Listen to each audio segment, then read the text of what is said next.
ঈদের দ্বিতীয় দিনে রেলযাত্রার খবর জানাতে সরাসরি যুক্ত হচ্ছেন সহকর্মী ইফতেখার রেজা। ইফতেখার, কর্মজীবী মানুষের ঈদের পরের দিনে ঘরে ফেরার খবর আমাদেরকে জানাবেন। ধন্যবাদ অরিন। সকাল থেকে কমলাপুর রেলওয়ে স্টেশনে কিছুটা চাপ থাকলেও এখন এই মুহূর্তে এসে আমরা যেটি লক্ষ্য করছি যে চাপ তেমনটি নেই, স্বাভাবিকভাবেই ছেড়ে যাচ্ছে ট্রেনগুলো। তবে জয়ন্তিকা এক্সপ্রেস ট্রেন যেটি 11টায় ছাড়ার সময় থাকলেও এখন কিছুটা দেরি হওয়া সত্ত্বেও এখন পর্যন্ত ছাড়ে নাই, কিছুটা লেট মনে হচ্ছে জয়ন্তিকা ট্রেন। এবং আমি আপনাকে জানিয়ে রাখতে চাই যে ঈদের আগের দিন পর্যন্ত যে চাপটি ছিল তার চেয়ে বরং আজ সকাল পর্যন্ত কমলাপুর রেলওয়ে স্টেশনেও অনেকটাই বেশি চাপ ছিল বলেই আমরা জানতে পেরেছি। এবং কমলাপুর রেলওয়ে স্টেশনে এখন পর্যন্ত সকাল থেকে 17 জোড়া ট্রেন ছেড়ে গিয়েছে এবং একটি স্পেশাল ট্রেনও রয়েছে যেটি দেওয়ানগঞ্জ পর্যন্ত যাবে আজকের দিনে। এবং অপর যে স্পেশাল ট্রেন সেই ট্রেনটি মূলত কাল বা পরশু থেকে চালু হবে বলে জানিয়েছেন আমাদেরকে।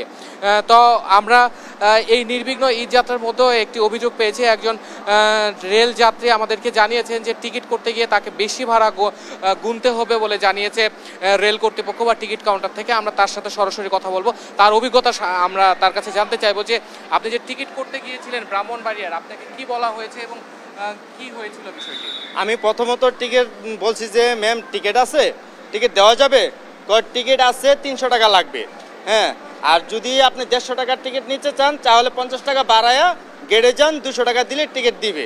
ঠিক আছে? গেটে কারা দিবে আর কোন ট্রেন দিবে সেটা আমাকে বলে না। গেটে কারা দিবে, সামনে যান, মানে মূল অ্যাড্রেসটা দিচ্ছে না আমাকে।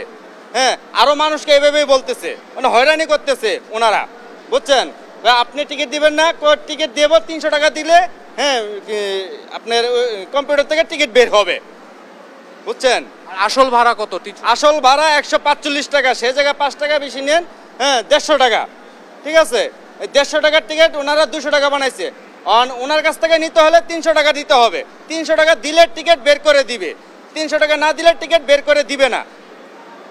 ওনারা যে জালিয়াতি করতেছে, এই যে চিটারি বাটপারি করতেছে, হ্যাঁ, ওনারা যে 2 নম্বর এগুলো করতেছে, এগুলো কেন করতেছে? মানুষের টাকা হয়রানি করে নিচ্ছে, মানুষকে হয়রানি কেন করতেছে? এগুলা ওনাদের কি ব্যবসা? ওনাদেরকে কি এগুলো করার জন্য এই কাউন্টারে বসাইছে?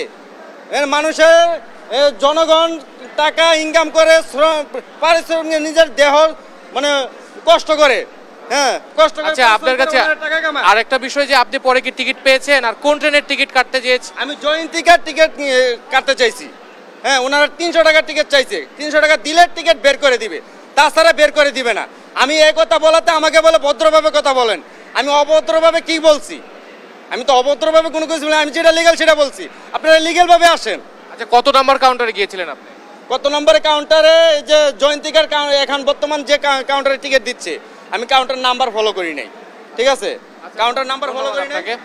যেমনটি শুনছিলেন যে যারা ট্রেনে যারা আজকে যাত্রা করছেন তাদের মধ্যে একজন যাত্রী রয়েছেন যিনি টিকিট কাটতে গিয়ে ভোগান্তির শিকার হয়েছেন এবং তার ভাষায় আমরা যেটি বুঝতে পারলাম যে তিনি কিছুটা হেনস্থারও শিকার হয়েছেন বলে তিনি অভিযোগ করছেন এবং তিনি এ থেকে পরিত্রাণও চাচ্ছেন, তিনি এবং সাধারণ মানুষের জন্য তিনি পরিত্রাণ চাচ্ছেন। তো এই ছিল কমলাপুর রেলওয়ে স্টেশন থেকে দ্বিতীয় দিনে ঈদ যাত্রার সর্বশেষ তথ্য।